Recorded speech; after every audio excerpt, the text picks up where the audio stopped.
हाल ही में पद्मश्री से सम्मानित हुई भूरीबाई इन दिनों खूब चर्चा में है। भूरीबाई कभी मजदूरी किया करती थी। आखिर ऐसा क्या हुआ कि उन्हें पद्मश्री जैसे सम्मान से नवाजा गया?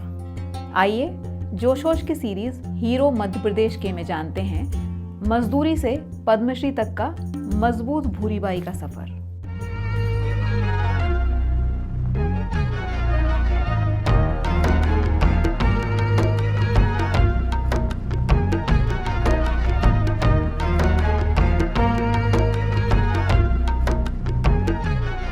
ये हैं झाबुआ के आदिवासी गांव पित्तौर की भूरीबाई, भारत की पहली महिला पिथौरा कलाकार। पिथौरा कला मुख्यतः पुरुषों की कला मानी जाती थी, लेकिन छोटी भूरी ने इस कला को सीखकर इतिहास रच डाला।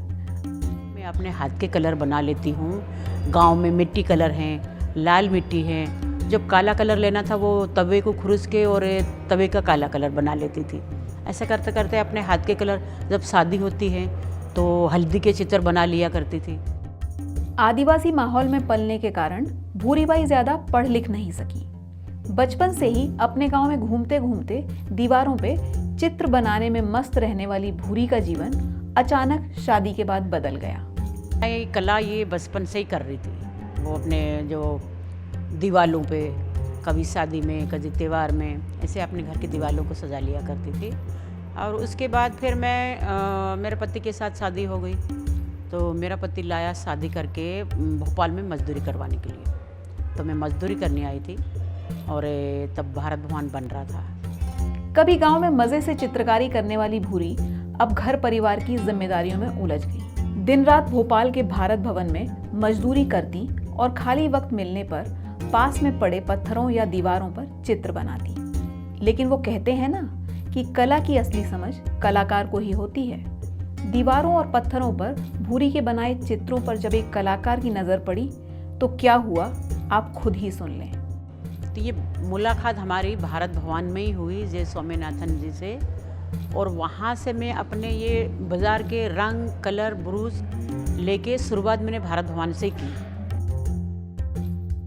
जगदीश स्वामीनाथन ने न केवल भूरीबाई की कला को पहचाना बल्कि सालों तक उनसे चित्र बनवा कर आर्थिक मदद भी की। उसी मंदिर के होटले पे बैठ के मैंने पहले ही चित्र उनको बना के दिया। तो मैंने ऐसे ही मतलब इस साइड बैठ गई तो उधर सीधा बना दिया, इस साइड बैठी तो उधर सीधा बना दिया। चारों तरफ में बैठ के बनाया तो चारों तरफ बैठ के मैंने बनाया तो चित्र बन गया उल्टा। उनको बहुत पसंद आया, उनको खूब अच्छा ही लगा। तो उन्होंने 5 दिन बनवाया, 5 दिन के मेरे को 50 रुपये दिए।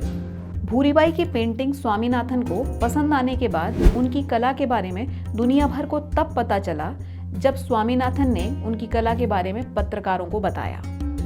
वे इतनी भोली हैं कि उन्होंने सम्मान को सामान समझा और कहा कि मेरे पास तो सब सामान है, सरकार क्या नया दे रही है।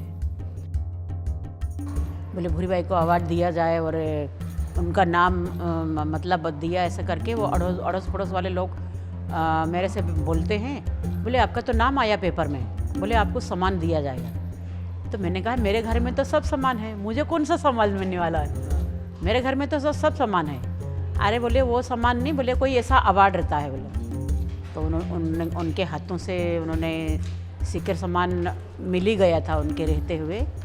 और उसके बाद फिर मेरे को सब लोग जानते गए, धीरे धीरे पहचानते गए। अब भूरीबाई का जीवन खुशी खुशी चल रहा है। अपनी पसंदीदा कला के प्रदर्शन से वे ठीक ठाक पैसा भी कमा रही हैं। लेकिन स्वामीनाथन के निधन के बाद भूरीबाई की किस्मत ने एक बार फिर पलटी मारी। उन्हें फिर कलाकार से मजदूर बना दिया। पर कुछ सालों के बाद फिर स्वामी जी नहीं रहे, वो नहीं रहे तो फिर मैं अपना ही मजदूरी बस करती रही। मैं मजदूरी करती रही और फिर उसके बाद मैं बहुत ही बीमार पड़ गई। मुझे ऐसी बीमारी लगी कि मैं ऐसा कोई किसी के साथ खड़े नहीं रह सकती, किसी के साथ बैठ नहीं सकती। 4 साल तक मैं पलंग पे पड़ी। स्वास्थ्य खराब होने के चलते अब भूरीबाई का पारिवारिक जीवन डगमगाने लगा। हालात कुछ यूं हुए कि हाथ तक नहीं चलते थे।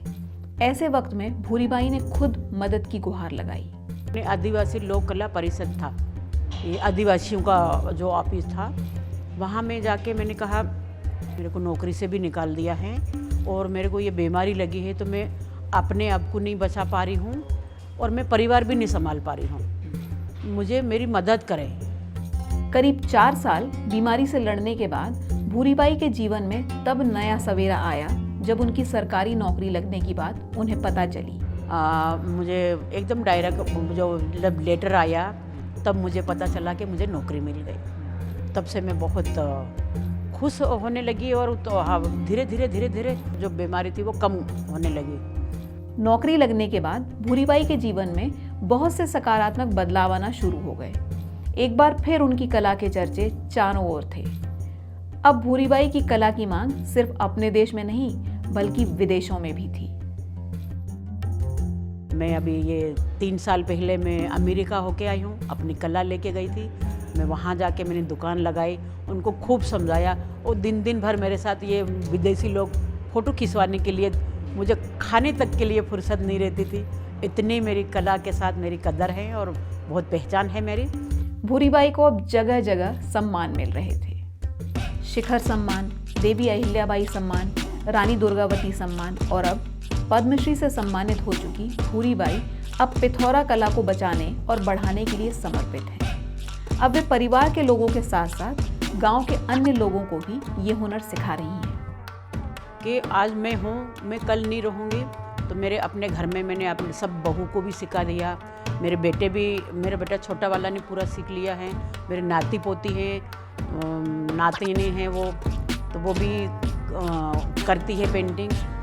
इन सब को मैंने ही बताया और मेरी कला देख के सभी कर रहे हैं। भोपाल के ट्राइबल म्यूजियम यानी कि जनजातीय संग्रहालय में एक छोटी सी टेबल पर बैठी भूरीबाई ने ये सभी काम लगन और ईमानदारी से किए हैं। म्यूजियम की दिल जीत लेने वाली ये सुंदर दीवार भूरीबाई की जीवन यात्रा को दर्शाती है, जिसे उन्होंने खुद अपने ही हाथों से रंग बिरंगे चित्रों के माध्यम से उकेरा है।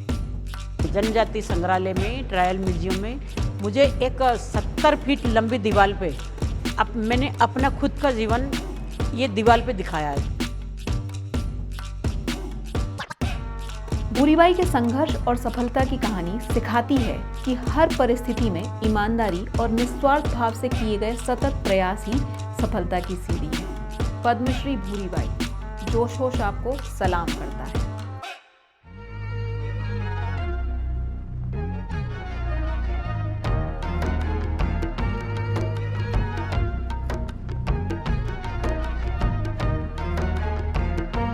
हमारे इस प्रयास को अपना साथ देने के लिए चैनल को सब्सक्राइब करें और जुड़े रहने के लिए बेल आइकन दबाएं।